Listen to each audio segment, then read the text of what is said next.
ఇప్పుడు చాలా ప్రాముఖ్యమైన ప్రశ్నలకు వస్తున్నాం. అంటే ఇంతకుముందు చేసినటువంటి ప్రాముఖ్యం కదా అనుకునేది, అది కూడా ప్రాముఖ్యమే. ఇవి ఇంకొంచెం డిగ్రీ ఎక్కువ. ఓకే, దీనికి కొంచెం టైం ఎక్కువ పడుతుంది. ఓకే, ఒక్కొక్క ప్రశ్నకు కొంచెం టైం ఎక్కువ పడుతుంది. జాగ్రత్త, మీరేం నిద్రపోకండి. భూమిని ఆకాశాన్ని సృష్టించిన దేవుడు చాలా శక్తివంతుడైన దేవుడు. నన్ను సృష్టించిన దేవుడు సాతానును ఎందుకు నాశనం చేయలేదు? ఈ సృష్టిలో సాతాను లేకుండా చేస్తే లోకంలో పాపం అనేది ఉండేది కాదు కదా. లోకంలో అన్ని రకాల చెడుకు ఆ పాపానికి కారణం సాతానే కారణమా? ఇది చాలా ప్రాముఖ్యమైన ప్రశ్న. ఓకే, దీని గురించి ఆలోచిద్దాం. దానికంటే దాన్ని తీసుకోవటానికి ముందు దేవుడు ఎవరు అన్న విషయం కూడా చూడాలి కదా. దేవుడు ఎవరు, ఆయన వ్యక్తిత్వం ఏమిటి, ఆయన ఏమై ఉన్నాడు అన్నది కూడా చూడాలి కదా. సో ఇంతకంటే ప్రాముఖ్యమైన ప్రశ్న ఇంకొకటి ఉంది. అదేంటంటే, why should I believe in a religion?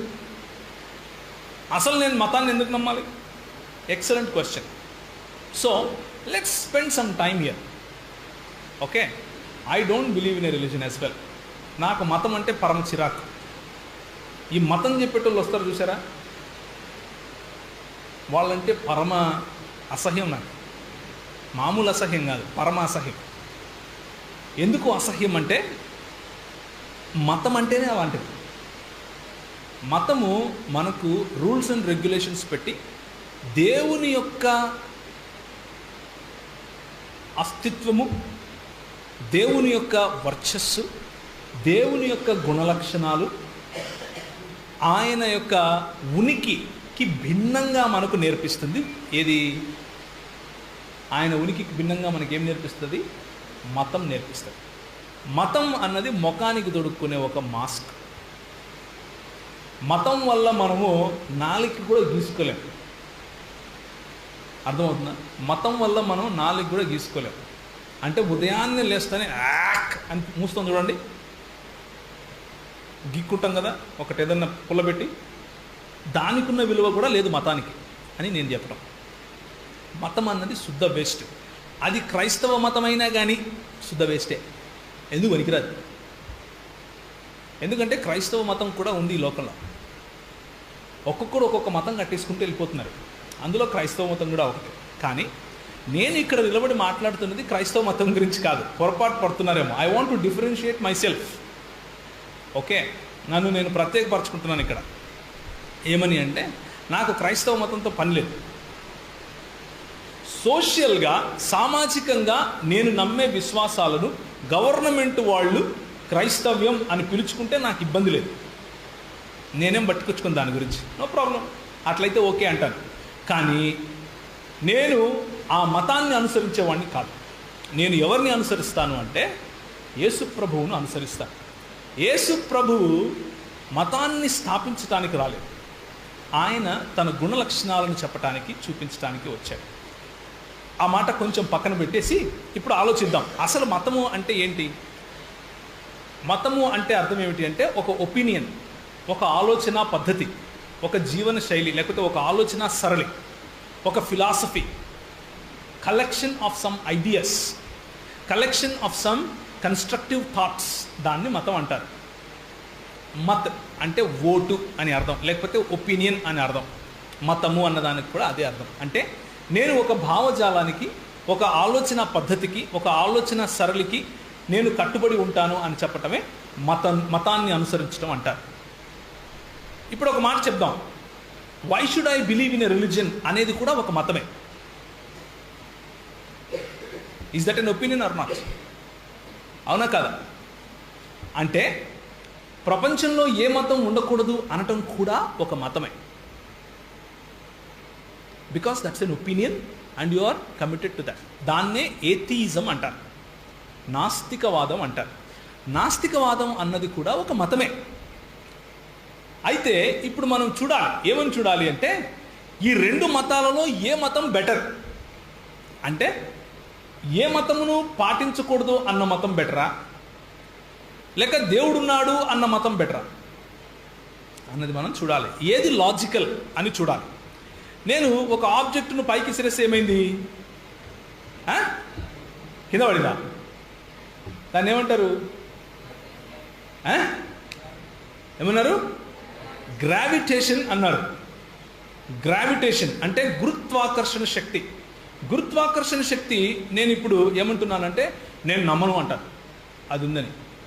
ఏం ఫరక పడుతుందా? ఇప్పుడు నేను నమ్మనంత మాత్రాన గురుత్వాకర్షణ శక్తి లేకుండా పోతుందా? పోనీ అంటే నా భావన పైన, నా నమ్మకం అపనమ్మకం పైన సత్యం ఆధారపడి లేదు. గురుత్వాకర్షణ శక్తి ఎవరు కనుగొన్నారు? సర్ ఐజాక్ న్యూటన్ గారు, అంతేనా?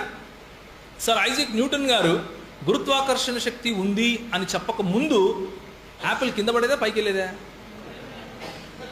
ఏమంటారు?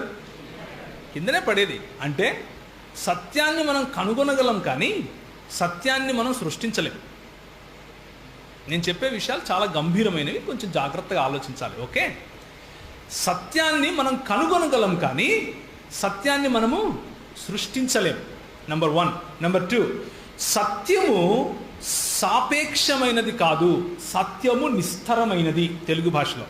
దీన్ని ఇంగ్లీష్లో ఎలా చెప్తారు అంటే truth is absolute, it is not relative. జాగ్రత్తగా వినండి. ఇప్పుడు రిలేటివ్ అంటే అర్థం ఏమిటి అంటే, ఓకే దేవుడు ఉన్నాడు అనేది నీకు సత్యం, లేడు అనేది నాకు సత్యం. విన్నారా ఎప్పుడన్నా ఇది? విన్నారా లేదా? నువ్వు నమ్మేది నీకు సత్యం, నేను నమ్మేది నాకు సత్యం. ఎప్పుడన్నా విన్నారా ఇలాంటిది? రోజుకు 100 మంది ఇలాంటి వాళ్ళు తగులుతారు మనకు, అవునా కాదు? మీరు వెళ్ళి యేసుప్రభు గురించి ఎవరైనా చెప్తే నువ్వు యేసుప్రభు నమ్ము, నేను ఇంకొకటి నమ్ముతాను, దాని ఏముంది? సో ఇప్పుడు మనం కొంచెం ఆలోచించాలి. సత్యం అనేది అందరికీ ఒకే రకంగా చెందుతుందా, లేకపోతే చెల్లుతుందా, లేక మన నమ్మిక అపనమ్మికల మీద ఆధారపడి ఉంటుందా అని చూడాలి. ఉదాహరణకు 2 రెళ్ళ 4 అన్నది, నువ్వు 2 రెళ్ళ 4 నీకు, నాకు 2 రెళ్ళ 5 అన్నది అనుకోండి, అది చెల్లుతుందా? అది ఎందుకు? సత్యము అది దేవుని గురించా కాదా అనేది పక్కన పెట్టండి. ఏ సత్యము అన్నది మళ్ళీ ఆలోచిద్దాం. ముందు సత్యం అన్నది దాని గురించి ఆలోచిస్తున్నాం.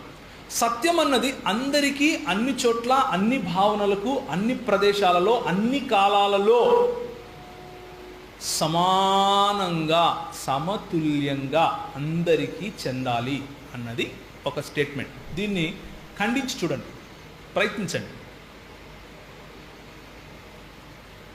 ఉదాహరణకు నేను ఉదయం అడిగాను, సత్యం అన్నది తెలుసుకోగలం అని నేను చెప్తున్నాను. మీరు లేచి లేదు సత్యం అన్నది తెలుసుకోలేము అన్నారనుకోండి, నేనేమని ప్రశ్నిస్తాను మిమ్మల్ని? సత్యం అన్నది తెలుసుకోలేము అని చెప్తున్నావు కదా, ఆ మాట సత్యమేనా అని అడుగుతాను. అవునా? అది సత్యమే అని మీరంటే నేనేమంటాను? మరి సత్యం తెలుసుకున్నావుగా అంటాను. అవునా? నవ్వుతాను. అలాగే లేదు సత్యమును తెలుసుకోగలము అన్నది మీ సత్యం, సత్యం తెలుసుకోలేము అన్నది నా సత్యం అన్నాడు అనుకోండి, మళ్ళీ ఒక ప్రశ్న అడుగుతాను. ఏమని అడుగుతాను అని? తెలుసుకోగలడం నీ సత్యం అన్న సత్యం నీకు ఒక్కరికే చెందుతుందా, అందరికీ చెందుతుందా అని అడుగుతాను. అందరికీ అన్నాడు అనుకోండి, అప్పుడు ఏమవుతుంది? ఆయన ఏమని చెప్తున్నాడు? ఆయన చెప్పే ఆలోచన అందరూ పాటించాలంటున్నాడు. అవునా? So logically truth has to be absolute. Truth has to be absolute. It cannot be relative. అంటే నీకొక సత్యం నాకొక సత్యం ఉండటానికి వీల్లేదు. 2 రెళ్ళ 6 ఎక్కడికి పోయినా, నువ్వు ఎక్కడికి పోయినా కానీ కాయిన్ వేస్తే కింద పడుతుంది. అంటే ఒక సమయము, ఒక పదార్థము, ఒక ప్రదేశము, ఈ మూడిటి యొక్క కాంబినేషన్లో ఒక సత్యము సత్యంగానే ఉంటుంది. దీనికి ఒక ఎగ్జాంపుల్ చెప్తాను. దీన్ని మూడు రకాలుగా దీన్ని కొంచెం టైం పడుతుందని చెప్పినా, okay? So don't look here and there. 3 రకాలుగా దీన్ని మనం అర్థం చేసుకోవచ్చు. మొదటిది the law of identity. The law of identity అంటే అర్థం ఏమిటంటే A is equal to A. ఎంతమందికి అర్థమైంది? A is equal to A అనేది అర్థమైందా లేదా? ఓకే. రెండోది the law of excluded middle. అంటే A is not equal to non A. ఎంతమందికి అర్థమైంది? అర్థమైంది కదా? ఈజీ, ఇవన్నీ చాలా ఈజీ కదా. Third and most important, the law of non contradiction అంటే A is equal to non A. మూడే ఉన్నాయి సత్యం తెలుసుకోవాలంటే, వేరే ఆప్షన్ లేదు. A is equal to A, A is not equal to non A. నేనేమంటున్నానంటే సత్యము ఈజ్ ఈక్వల్ టు సత్యము. సత్యము కానిది కాదు. సత్యము మరియు సత్యము కానిది రెండు ఒకటే సమయము, ఒకే పదార్థము, ఒకే ప్రదేశంలో రెండు ఒకటే కాదు అని చెప్తున్నాను. ఎందుకు ఇది అర్థం చేసుకోవడం ఇంపార్టెంట్ ఇప్పుడు చూడండి, జాగ్రత్తగా వినండి. మీరందరూ ఇంజనీర్స్, మీరందరూ చదువుకున్న వాళ్ళు, నర్సింగ్లో ఉన్నారు, అక్కడ ఇక్కడ. So these are very easy. మీరు బజార్కి వెళ్ళారు, బజార్కి వెళ్ళి వంకాయ పట్టుకున్నారు. వంకాయ పట్టుకుని అయ్యా టమాటాలు ఎంతకిచ్చావు అన్నారు అనుకోండి, ఏమంటాడు? ఏ ఈజ్ ఈక్వల్ టు ఏ అంటాడు. అంటే బాబు నువ్వు పట్టుకుంది వంకాయనైనా, వంకాయ ఈజ్ నాట్ ఈక్వల్ టు టమాటా, వంకాయ ఈజ్ ఈక్వల్ టు వంకాయ అని చెప్తాడు. ఇప్పుడు ట్రూత్ ఈజ్ అబ్సల్యూటా లేకపోతే రిలేటివా? ఓ మీ ఊర్లో దీన్ని వంకాయ అంటారా, మేము దీన్ని టమాటా అంటాము అనొచ్చా? భాష ఆడుతున్నాం అక్కడ, కానీ ఆ పదార్థం మాత్రం వంకాయే. మళ్ళీ నేను వంకాయ పట్టుకుని అయ్యా ఈ వంకాయ టమాటానా అని అడిగామనుకోండి, ఏం చెప్తాడు? నీ మొహం అంటాడు. లాజికలీ కాంట్రడిక్టింగ్ స్టేట్మెంట్ అది. అంటే బాబు వంకాయ ఇది అయితే వంకాయ అన్నా అయి ఉండాలి, లేకపోతే టమాటా అన్నా అయి ఉండాలి. వంకాయ మరియు టమాటా రెండు ఒకే సమయంలో ఒకే మీనింగ్లో రావు అని చెప్తాడు. నేను చెప్తాను ఉదాహరణకు. లాజికలీ కాంట్రడిక్టింగ్ స్టేట్మెంట్స్ అంటే ఇలా ఉంటాయి. స్క్వేర్ సర్కిల్స్ ఉంటాయి ఎక్కడన్నా? Square circles. ఏం సార్ వింటున్నారు అందరూ? ట్రై చేయండి. Can there be a thing called square circle? A circle by definition cannot be a square. అంటే చతురస్రాకారంలో ఉండే వృత్తం ఉంటుందా? ఉండదు. దాన్నే లాజికలీ కాంట్రడిక్టింగ్ స్టేట్మెంట్ అంటాం. ఉదాహరణకు నేను వచ్చి ఇక్కడ నిలబడ్డాను, ఓకే, పాస్టర్ గారు, ప్రవీణ్ గారు మీ భార్యను వచ్చి కూర్చోమనండి ఇక్కడ పాస్టర్మ గారిని అన్నారు అనుకోండి. నేను అయ్యో నాకు పెళ్లి కాలేదండి అన్నాను అనుకో, ఓ ఓకే అనుకుంటారు, ఓకే అనుకుంటారు. తర్వాత పాస్టర్మ గారు వచ్చి ప్రవీణ్ గారు ఎంతమంది పిల్లలండి మీకు అంటే 19 మంది అన్నాను అనుకోండి, నేనేం చేస్తున్నాను? I'm contradicting my own self. అర్థమైందా మీకు నేను చెప్పేది? There cannot be a married bachelor. పెళ్లి చేసుకున్న బ్రహ్మచారి ఉండడు. అర్థమవుతుందా నేను చెప్పేది? These are conflicting terms, logically contradicting terminology. అలాగే ఉంటే దేవుడు ఉండనన్నా ఉండాలి, లేకుండానన్నా ఉండాలి. నీకు దేవుడు ఉన్నాడు, నాకు దేవుడు లేడు అని చెప్పడానికి వీల్లేదు. అర్థమవుతుందా? ఉంటే దేవుడు ఉండనన్నా ఉండాలి, లేక దేవుడు లేడు అనన్నా ఉండాలి. దేవుడు ఉండటము లేకపోవటము రెండు ఒకటేసారి జరగదు. ఇప్పుడు మనం అర్థం చేసుకున్నాం. దేర్ ఫోర్ మనం ఏం ప్రూవ్ చేయాలంటే ఇప్పుడు దేవుడు లేడు అని ప్రూవ్ చేయాలి, అంతే కదా? దేవుడు లేడు అని ప్రూవ్ చేస్తే ఇక ఏం రిలీజన్ పాటించాల్సిన అవసరమే లేదు. ఒకే ఒక రిలీజన్ ఉంటుంది. ఏం రిలీజన్? దేవుడు లేడు అనే రిలీజన్. అయిపోయారు, డన్. ఒకసారి ఆలోచిద్దాం. నేను ఇంతవరకు మాట్లాడిన దేవుడు లేడు అనే రిలీజియస్ పీపుల్ నన్ను అడిగిన ప్రశ్నలు ఇలాంటివి. దేవుడుంటే ఇంత పాపం ఎందుకుంది? మీరు అడిగిన రెండో ప్రశ్న. ఇంత కష్టం ఎందుకుంది? ఇంతమంది ఎందుకు చనిపోతున్నారు? అర్థమవుతుందా? ఎందుకు చనిపోతున్నారు? అసలు అదంతా చాలా ఈవిల్ కదా, చాలా చెడు కదా. దేవుడు అనేవాడు ఉంటే ఇంత చెడు ఎందుకుంది ఇక్కడ అని అడుగుతారు. దానికి నేను ఇచ్చే సమాధానం ఏమిటి అంటే, దేవుడు అనేవాడు లేకపోతే ఏది మంచి ఏది చెడు అని నువ్వు ఎలా చెప్పగలుగుతున్నావు? How do you know that something is good or something is bad if you don't have a a measurement to measure which is good and which is bad. They have no answer. Never I received a single answer for this. ప్రయత్నం చేస్తారు. ఎలా చేస్తారు అంటే సమాజం చెప్పింది అంటారు. సమాజం నేర్పించింది. చిన్నప్పటి నుంచి నాకు ఏది మంచి ఏది చెడు అని సమాజం నేర్పించింది. ఏ సమాజం? హిట్లర్ సమాజమా, మదర్ తెరీసా సమాజమా? హిట్లర్ సమాజంలో దొరికినోడిని దొరికినట్టు ఊచకొత్త కోయడం మంచిది, ఆ సమాజమా? లేక మదర్ తెరీసా సమాజంలో దొరికినోడిని దొరికినట్లు హత్తుకుని వాళ్ళకు సేవ చేయటం? ఏ సమాజం? What is the scale? How do you define what is good if you don't have God? If there is a moral law, అంటే మోరల్ అంటే నైతిక విలువలు కలిగినటువంటి ఒక శాస్త్రము, నైతిక విలువలు ఉన్నటువంటి ఒక ఆలోచన మనకు ఉంటే ఆ నైతిక విలువలు పెట్టిందెవరు అన్న ప్రశ్న వస్తుంది. దానికి ఈ మతాన్ని పాటించకూడదు అని చెప్పే మతం సంబంధించిన వాళ్ళు ఏం చెప్తారు అంటే, లేదండి మారల్ అబ్సల్యూట్స్ అనేటివి అసలు లేవు, మారల్ అబ్సల్యూట్స్ అనేటివి అసలు లేవు, అవి అవుట్ ఆఫ్ నథింగ్ వచ్చాయి అంటారు. అవుట్ ఆఫ్ నథింగ్ వచ్చాయి అనడమే దేవుడు అనటం, దేవుడు ఉన్నాడు అని ఒప్పుకోవటం. బికాజ్ దేవుడు లేని వాళ్ళకి ప్రిమిసెస్ ఏమిటి అంటే ఎవ్రీథింగ్ ఈజ్ ఫిజికల్.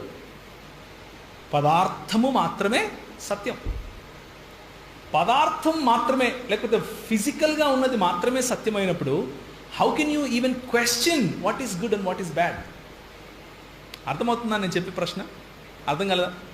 ఇంకోసారి అడగమంటారా? హలో, అర్థం కాలేదా? కాలేదు, మళ్ళీ అడుగుతాను. చాలా సింపుల్, జాగ్రత్తగా వినండి. నేను ఏ మతాన్ని లేకపోతే దేవుడు ఉన్నాడు అని నమ్మేవాడిని కాదు. నేను లేచి ఏమంటున్నాను అంటే, ఇది ఘోరం, దేవుడు ఉంటే ఇలా జరగదు అన్నాను. అంటే మీరు దైవభక్తి గలవాడు వచ్చి ఏమంటున్నారు అంటే, ఇది ఘోరం అని నీకు ఎలా తెలుసు అని అడుగుతున్నారు. నేను ఆన్సర్ చెప్పాలి కదా. అంటే ఎలా తెలుసు అంటే, నాకు అది ఘోరం అనిపించింది. నీకు ఘోరం అని ఎందుకు అనిపించింది అంటే, తప్పు కాబట్టి. తప్పు ఒప్పు అన్నది నీకు ఎలా తెలుసు? నా దగ్గర ఏమి ఆన్సర్ ఉండదు. నాకు వీళ్ళు నేర్పించారు ఏ సమాజం ప్రకారం తప్పు, ఏ సమాజం ప్రకారం తప్పు కాదు. చివరికి నేను నా 17 సంవత్సరాల నా పరిచర్యలో నేను కనుక్కున్నది ఒకటే, వాళ్ళ దగ్గర ఆన్సర్ ఉండదు. లాస్ట్కి ఏం చెప్పాలి అంటే, అవునండి దేవుడు ఉన్నాడు అని ఒప్పుకోవాల్సి ఉంటుంది. వాళ్ళు అడిగే ప్రశ్ననే వారికి సమాధానం. ఇంకొకటి, దీన్ని ఏమంటారంటే ప్రీసపోజిషనల్ అపాలజెటిక్స్ అంటారు. ఇంకొకటి, ఒక ఆయన గ్రెగ్ బాన్సన్ అనే ఆయన అమెరికాలో కాలిఫోర్నియాలో డిబేట్ చేస్తున్నాడు ఒక ఏ మతం నమ్మకూడదు అనే మతానికి చెందిన వ్యక్తితో. ఓకే, డిబేట్ చేస్తూ ఆ వ్యక్తి అడిగాడు, show me one thing that is true, logical but not real. అంటే నువ్వు చెప్తున్నావు కదా దేవుడు ఉన్నాడని, నిజంగా ఉన్నాడు అంటున్నావు, సత్యం అంటున్నావు, కానీ కనిపించడు, ఎక్కడున్నాడు నేను చూపిలేను అంటున్నావు. అలాంటిది ఒక్క ఎగ్జాంపుల్ చెప్పు అన్నాడు. చెప్పండి, ఏంటి ఎగ్జాంపుల్? ట్రై చేయండి. చూసేది మాత్రమే దేవుడు అనేవాళ్ళు ఉంటారా ఉండరా? చూపించి నాకు దేవుడు ఎక్కడున్నాడు అంటారా అనరా? చెప్పండి, మీరు చూపించారు ఎప్పుడన్నా? ఎందుకు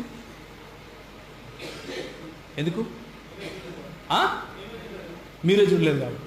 ఓకే, దేవుడున్నాడు చూపించండి అని అడిగే ప్రశ్న వెనుకున్న ఆంతర్యం ఏమిటి అంటే, ఏదైనా సత్యం అనేది ఉంటే అది కనిపించి తీరాలి, లేకపోతే మన ఇంద్రియాలలోకి ఇమడగలగాలి. స్పర్శ, రుచి, వాసన, రంగు అంటే కళ్ళతో చూడగలిగింది. 5 పంచేంద్రియాలు ఉన్నాయి. ఆ పంచేంద్రియాల ద్వారా స్పృశించి తీసుకోగలిగిందే, లేకపోతే రుచి చూసి తీసుకోగలిగిందే, విని తీసుకోగలిగిందే నాలెడ్జ్ లేకపోతే జ్ఞానము అన్నది ఎంపిరిసిజం అంటారు దీన్ని, ఎంపిరికల్ నాలెడ్జ్. కానీ గ్రెగ్ బాన్సన్ గారు ఏం చెప్పారంటే, ఎగ్జాంపులా లాజిక్ అన్నాడు. Can you see logic? Is logic real? If logic is not real, then your question is not real. Because ఒకవేళ తర్కము అన్నది నువ్వు చూడలేవు, అది సత్యము, అది ఉనికిలో ఉంది. ఒకవేళ అది సత్యము ఉనికిలో ఉంది, నువ్వు చూడలేవు అన్నది ఉంటే దేవుడు ఉండటం ఎందుకు సాధ్యం కాదు? అర్థమవుతుందా? సత్యాన్ని నువ్వు తెలుసుకోవటానికి లాజిక్ సత్యము అని ముందు నమ్మాలి. దేవుడు లేడు అన్న సత్యాన్ని నువ్వు తెలుసుకోవటానికి లాజిక్ అనే సత్యం ఉంది అని నువ్వు ముందు నమ్మాల్సి ఉంటుంది. అంటే లాజిక్ ఉంది అంటే అవుట్ ఆఫ్ నథింగ్, ఏమీ లేకుండా లాజిక్ ఎక్కడి నుంచి పుట్టింది? దాన్నే దేవుడు అంటున్నాం మేము. అర్థమైందా? దాన్నే ఏమంటున్నాం? దేవుడు అంటున్నాం. అందుకనే యోహాను సువార్త 1 వచనంలో ఏముంటుందంటే, in the beginning was logos అని ఉంటుంది. లోగోస్ అన్న పదం నుంచే లాజిక్ వచ్చింది. ఆది యందు ఏముండెను? లోగోస్ ఉండెను. లోగోస్ నుంచి లాజిక్ వచ్చింది. లాజిక్ అన్న పదానికి మూల పదం లోగోసే. అందుకని యోహాను భక్తుడు అటు గ్రీకులకు ఇటు యూదులకు ఇద్దరికీ అర్థమయ్యే విధంగా లోగోస్ అన్న పదం వాడాడు. యూదులకు లోగోస్ అంటే దేవుడే స్వయంగా, గ్రీకులకు లోగోస్ అంటే అన్నిటినీ మించిన వాస్తవం. ఆ రెండింటినీ కలిసేటట్లుగా యోహాను భక్తుడు లోగోస్ అన్న పదం వాడాడు. కాబట్టి దెర్ ఈస్ నో వే, దేవుడు లేడు అని చెప్పటానికి ఇంపాసిబుల్. దేర్ఫోర్ ఇంటెలిజెంట్ డిజైన్, మన ప్రపంచంలో ఉన్నటువంటి డిజైన్ చూసినా, the beauty, the aesthetics, beauty ఏదైతే కనిపిస్తూ ఉందో దాన్ని చూసినా, మారల్ లా, మన మధ్య మంచి చెడుల అవగాహన చూసినా, ప్రపంచంలో ఏ నలుమూలలకు వెళ్ళినా దేవుడు అన్న అవగాహన ఉంది కదా, దాన్ని చూసినా, దేవుడు అన్న కాన్సెప్ట్ ఎక్కడి నుంచి వచ్చింది అన్నది ఎక్స్ప్లెయిన్ చేయటము అసాధ్యము. దేవుడు ఉన్నాడు అని మాత్రమే మనం చెప్పగలగాలి. ఇది దేవుడు ఉన్నాడు అని చెప్పేవాళ్ళ ఆలోచన సరళి. ఇప్పుడు దేవుడు లేడు అని చెప్పేవాళ్ళు, దేవుడు ఉన్నాడు సరే, యేసుప్రభువే ఎందుకు దేవుడు? బైబిలే ఎందుకు? Why Bible only? భగవద్గీత ఎందుకు కాదు? ఖురాన్ ఎందుకు కాదు అన్న ఆలోచన వస్తుంది. అవునా కదా? కొంచెం లాంగ్ అని చెప్పాను కదా ఆన్సర్, సో లాంగ్ అవుతుంది. భగవద్గీత ఎందుకు కాదు? ఖురాన్ ఎందుకు కాదు? జొరాస్ట్రియనిజం ఎందుకు కాదు? బౌద్ధం ఎందుకు కాదు? ఇంకా లేకపోతే పార్సీల మతం ఎందుకు కాదు? అంతకుముందున్న మాయన్ల మతం ఎందుకు కాదు? కల్దీయుల మతం ఎందుకు కాదు అని చాలా చాలా ప్రశ్నలు వస్తాయి. మనం దీన్ని 2 రకాలుగా ముందు విభజించాం. మొదటిది నాస్తికులు, ఆస్తికులు. నాస్తికులు అన్నది సాధ్యం కాదు అని పక్కన పెట్టేశాం. ఇప్పుడు ఆస్తికులు అంటే దేవుని నమ్మేవాళ్ళు. ఈ దేవుని నమ్మే వాళ్ళను మనం కొన్ని భాగాలు చేద్దాం. మొదటిది ఏకేశ్వరవాదం, అంటే ఒక దేవుణ్ణి ఆరాధించాలి. రెండవది జగదభిన్నవాదం, అంటే దేవుడు సృష్టి ఒకటే అని చెప్పడం, లేకపోతే దేవుని నుంచే సృష్టి మొదలైంది, దేవుని నుంచే సృష్టి అలా ఫ్లో అవుతూ ఉంది అని చెప్పడం. మూడవది బహుదేవతారాధన, అంటే పాలిథియిజం. ఇంకా చాలా ఉన్నాయి. మనకు సూట్ అయ్యేది ఈ 3 కాబట్టి 3 తీసుకుందాం ప్రస్తుతానికి, ఎందుకంటే మన దేశంలో ఇవే ఎక్కువ ఉన్నాయి కాబట్టి. మొదటిది ఏకేశ్వరవాదం, ఒక దేవుణ్ణి ఆరాధించడం. ఇందులో వచ్చే మతాల పేర్లు ఏంటి అంటే క్రైస్తవ్యం, యూదా మతం, ఇస్లాము మరియు క్రైస్తవ యూదా సముదాయానికి చెందినటువంటి కల్ట్స్, అంటే భిన్న తెగలు. ఓకేనా? 2 ప్యాంథియిజం, లేకపోతే జగదభిన్నవాదం. దీంట్లో వచ్చేది ఏంటి అంటే అహం బ్రహ్మాస్మి, లేకపోతే తత్వం వసి అని చెప్తారు కదా, ఆ హైందవ క్లాసికల్ హిందూయిజం. పాపులర్ హిందూయిజం కాదు. పాపులర్ హిందూయిజం వచ్చేసి మూడోది, అది బహుదేవతారాధన. ఓకేనా? అంటే చదువుకున్న తెలిసినటువంటి ఒక హైందవుణ్ణి అడిగితే అందరూ దేవుళ్ళే అని చెప్పడు, అంటే చాలామంది దేవుళ్ళు ఉన్నారు మాకు అని చెప్పడు. ఏం చెప్తాడు అంటే దేవుడు నువ్వు ఒకటే అని చెప్తాడు.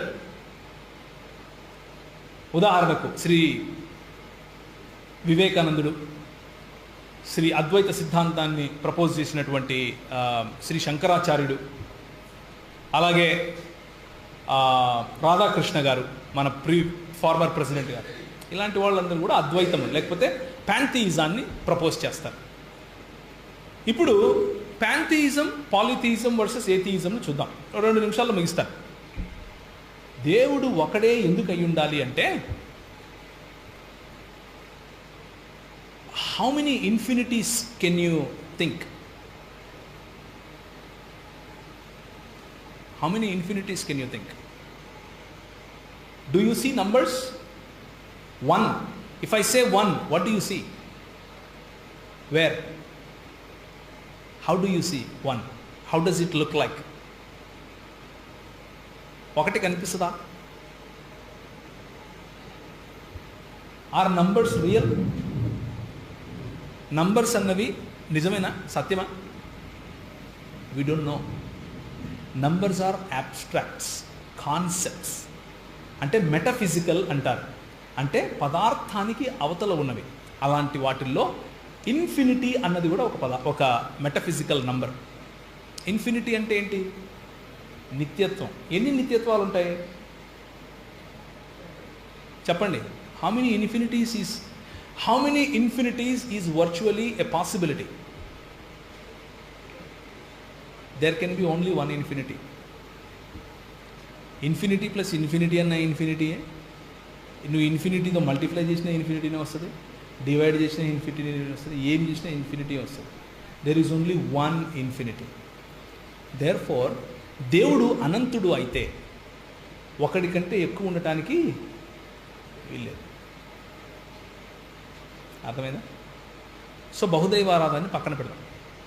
ఇప్పుడు మిగిలింది రెండే, ఏకేశ్వరవాదం వర్సెస్ జగదభిన్నవాదం, విచ్ ఇస్ సృష్టి మరియు దేవుడు ఒకటే అని చెప్పటం. సృష్టిలో నుండే దేవుడు, లేకపోతే దేవునిలో నుండే సృష్టి వస్తుంది. అయితే ఆ మాట చెప్పేవారు ఏం చెప్తారు అంటే అహం బ్రహ్మాస్మి, నేనే దేవుణ్ణి అని చెప్తారు. ఇప్పుడు అడగాల్సిన ప్రశ్న ఏంటంటే ఎవరితో మాట్లాడుతున్నావు అని అడగాలి. అర్థమైందా? వేరే వాళ్ళతో మాట్లాడుతున్నారు అంటే ఇంకొకటి ఏదో ఉందని. దీన్ని ఏమంటారు అంటే the theory of non duality అంటారు. అంటే నాన్ డ్యుయాలిటీ అంటే ఏంటంటే ద్వైతము కానిది, రెండు లేవు, ఒకటే రియాలిటీ ఉంది అని చెప్తాం. కానీ క్రైస్తవ దృక్పథం ఏమిటి అంటే ఒక దేవుడు ఉన్నాడు, ఆయన సృష్టిని చేశాడు. రెండు కేటగిరీస్ ఉన్నాయి. This is duality. దేవుడు మరియు దేవుడు కానిది, సృష్టికర్త మరియు సృష్టి, రెండు కేటగిరీస్ క్రైస్తవ సిద్ధాంతానికి ఉన్నాయి. మిగిలిన సిద్ధాంతము అంటే హైందవ సిద్ధాంతానికి ఏముంది అంటే దేవుడు మరియు సృష్టి మరియు సృష్టికర్త రెండు ఒకటే అన్నది. ఒకవేళ సృష్టి మరియు సృష్టికర్త రెండు ఒకటే అయితే మనలో ఉన్న భావనలకు అర్థం లేదు. మనలో సృష్టికర్తలాగా అవ్వాలి అన్న రియలైజేషన్ రావడానికి అర్థం లేదు. అది సమయం దొరికినప్పుడు మనం చూద్దాం. ఇంకా చాలా సమస్యలు ఉన్నాయి. ఉదాహరణకు అందులో నుంచి వచ్చినటువంటి ఒకానొక కాన్సెప్ట్ బుద్ధిజం. దాంట్లో ఏమంటారు అంటే కోరికలే సమస్య, కోరికలను జయిస్తే మనకేం దొరుకుతుంది? మోక్షం లేకపోతే నిర్వాణ దొరుకుతుంది అని అంటారు. అంతే కదా? సో ఇప్పుడు కోరికలను జయించాలి అన్నది కూడా ఒక కోరికే కదా? ఏమంటారు? అవునా కదా? కోరికలను జయించాలి అన్న కోరిక ఎప్పటికీ ఉండిపోతుంది. అయితే దేర్ఫోర్ ఇన్ జనరల్ లేకపోతే ఫిలసాఫికలీ కోరికలను జయించడం అసాధ్యం. దేర్ఫోర్ మోక్షం రాదు. అర్థమవుతుందా లే మీకు? దేర్ఫోర్ ఒకే ఒక్క వికల్పం దొరుకుతుంది. ఏంటి అంటే అది ఒక దేవుడు ఉన్నాడు అని నమ్మితీరా. ఆ దేవుడు క్రైస్తవ దేవుడు ఎందుకు కావాలి, ముస్లాం దేవుడు ఎందుకు కాదు అని ఆలోచించాలి. ఎందుకు అంటే ఇప్పుడు క్రైస్తవ దేవుడైనా, ఇస్లాం దేవుడైనా, యూదామత దేవుడైనా, ఎవరైనా సరే ఆయన తన్ను తాను ఏ విధంగా బయలుపరుచుకున్నాడు అని చూడాలి.